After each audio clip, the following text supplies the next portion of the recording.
Hello there. This is Learn to Write. It's Lessons for Patriots. I'm Jerry Carlson, and I wanted to let the general public know, particularly conservatives, that there's a better way to win arguments against liberals than spewing out facts and statistics. Those aren't very sexy. They're not very motivating either to get people to the polls. Emotion is what the left uses, and it's emotion we need to learn to use ourselves. I'm a salesman. I own an advertising company, so I'm called the salesman's salesman because I got to generate the leads for those salesmen to make the sales, to make a living for their companies. So I wanted to start this off with about the Second Amendment.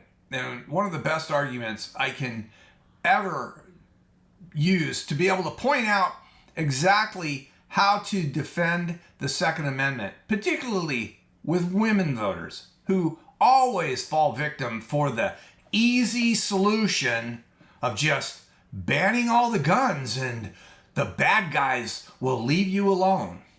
The bad guys don't care about the laws, and the bad guys are committing more crimes in all of the major cities across the United States that have the most restrictive gun laws. Why? Because their victims are defenseless. Now, let me tell you a story. Back in the mid-'80s, there were 3 women who lived together as roommates in a 2-story apartment in Washington, D.C. Okay? Well, 2 of the women were upstairs one evening watching television, and their roommate came home with a date she met at a local bar. And they started hearing the screams as she was being raped by her new accomplice, her new found beau that she decided to drag home with her. Well, they called 911, and they waited, and they waited, and they kept hearing the screams, and finally the screams subsided, and they decided that, well, maybe the cops had showed up, and they decided to peek downstairs and see what was going on. Well, the perp was still there. He had just bound and tied the woman up and put a sock in her mouth so she couldn't scream anymore. So what do you think happened? Well, I'll tell you what happened. The 2 of them were repeatedly raped over and over again throughout the entire night. Cops never showed up. Never bothered to even respond. Never even bothered to call back and ask if what was going on. There was nothing, no response whatsoever. Oh, these women, they were so pissed off at the Washington, D.C. Police Department that they decided they were going to sue them, and it made a landmark case. You see, the judge told them the police have absolutely no culpability in helping you avoid criminals or criminal activity. They have no responsibility to have to show up to be able to stop any criminal act. They didn't even bother to show up until after the next day, and this guy had finally left, and the 3 of them finally called the police, and they finally showed up to see what kind of mess they had to clean up. So here's a city that says you do not have any right to the means to defend your own self, your own life, your own family, your own loved ones, because they don't feel you're entitled to have that right, an inherent right issued by God of self-defense. any means to self-defense is against the law there. However, on the other hand, the government does not believe they have any responsibility to defend your life at all either. So, if you're a woman and you believe gun control is the answer, what are you going to do when somebody's kicking in your front door? You going to call 911? Just ask them that. Are you going to call 911? Well, what if they don't show up? There's actually kind of a cliche going around that's been going around for decades now, that when seconds matter, the police are minutes away. That's if they bother to show up. So that's a great little story to tell anybody who is considering gun control is the answer to the crime problem. Let me give you a couple other examples. Did you know that home invasion robberies are tremendously higher in these cities with gun control laws? There's no home invasion robberies in cities in Montana or Eastern Oregon or Eastern Washington or Idaho or Utah or Kansas. You know, there's hardly any happening in Florida other than maybe Miami, which was for decades ran by Democrats, and Orlando, which is run by Democrats, and the rest of the state doesn't have that problem because the victims are armed. And it's just not safe to kick in somebody's door who might shoot you. There was a report called Armed and Considered Dangerous by James Wright and Peter Rossi from the University of Massachusetts at Amherst that was done in the late 80s as well. It was a survey by these professors who were trying to substantiate why and how we should institute gun control laws. And they came away realizing it actually made things worse. They found by surveying all these dangerous criminals that were in prisons that the number one thing that prevented them from committing some of the crimes that they would have committed was the fear of an armed attacker. And they had access to guns without having to go to any store or any reputable gun dealer to buy a gun. They just had to go to the local bar and, ask around, and they'd find somebody that had stolen one out of somebody's home or their car or whatever, and had access to be able to buy guns. Well, back in those days, they were trying to promote laws against Saturday night specials, which were supposedly the cheap, low-priced handguns that were supposedly, the bane of the police. But actually what it was a very racist mentality. See, the 1968 gun control law, after all the black uprisings, was passed because, just like liberal Democrats always do, they always turn against the black people because they fear them. They fear them the most. Because keeping them dumb, stupid, and dependent is their whole power trip. And so when all the black uprisings in 1968, they were very fearful. So prior to that, you could buy handguns by mail order. And we had substantially lower crime rates in those days.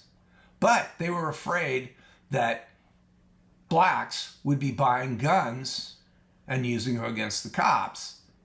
and all the liberal Democrats in Congress and the Senate and whatnot all voted to ban guns that were low priced. And that's where the Saturday Night Special came in. It was low price, something that poor people could afford just to defend themselves. Because honestly, just having a gun in your hand and pointing it at a perp usually makes them run away. In fact, it makes it really easy for the cops to trace them down because of the trail of crap stringing out of their pants as they're pooping their pants, running down the street, screaming like a little girl to get away. You didn't have to pull the trigger. Just the mere presence of the gun was enough to keep somebody from committing a crime against you. And the Saturday Night Special law was all a big hoax. They were trying to tell everybody that all these criminals preferred those kind of guns.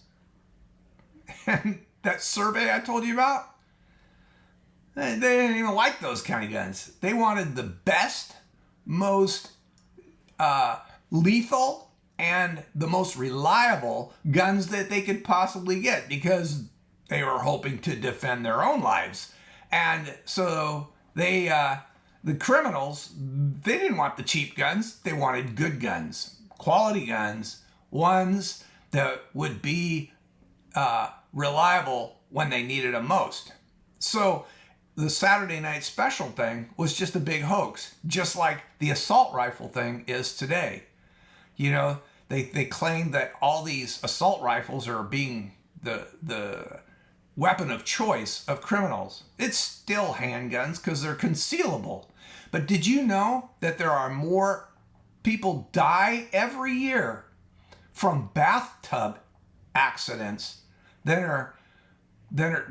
are killed by all long guns combined, which are all different types of rifles, hunting rifles, shotguns, as well as the so-called military-style assault rifles. And there's far more die from bathtubs. Why isn't anybody asking to outlaw bathtubs? Maybe because you can't defend yourself with a bathtub. And that's the whole point. The liberals don't want you to be able to defend yourself, so they can impose whatever laws and restrictions on the people that they possibly want. See, the Second Amendment was born out of the fear of our constitutional allowance of a standing army, a navy, and a select militia as outlined in Article 1 of the Constitution. And it was the anti-federalists who were afraid that those forces could be used against its own people. But in Federalist Papers, it was outlined in many of the documents in Federalist Papers by Wright and Madison that the people would be armed and thus be able to ward off the government from turning against the people. And that's how the Constitution was originally ratified, because that was the major contentious point about our Constitution in the beginning. But it was just a few years later, the Anti-Federalists finally pushed for amendments called the Bill of Rights that would guarantee rights of the people protected from our government. See, the people gave the right to the government to have arms. Okay? The government has no right to deny the rights of the people. Do you understand that? That is a very simple concept. And by the way, how free is anybody who does not have the right to defend their own life and their family, their friends, and loved ones? Just answer that basic question. So, with the Second Amendment, being in the Bill of Rights. What were the Bill of Rights? They were enumerated rights protecting the people from their government. The government has no right to impose and depose the people from their rights that were given to us by God. God himself gave us the right to defend our own lives. And it is up to us to have the means necessary to do that. And it is not the government's right or authority over us to decide whether we're capable of defending our own rights, because we get to choose. You can choose to not have that right. You can choose to depend on the 911 call when the cops don't show up. But that's your choice. And it is every American's choice to be able to have the right to own and possess and carry a firearm for their own personal protection. Because, like I said, when seconds count, the cops are minutes away. You have no recourse, because in most cases, once 911 is called, the crime is committed, and basically when the cops show up, they get to call in the cleaning crews to clean up your blood and your destroyed home, or just pick up your carcass and haul it away to the morgue. So how's that make you feel? So anyway, pointing out some of these things rather than talking statistics, talking facts, just, putting in a concept that if you're a woman and you believe that gun control is the answer, then just simply ask, what do you do when they don't show up? When you call 911? What do you do? Do you have to be a victim? Because you will be one, whether you like it or not. I'm Jerry Carlson, and thanks to Learn to Write, Lessons for Patriots, and looking forward to giving you the next update on this series. Thanks again.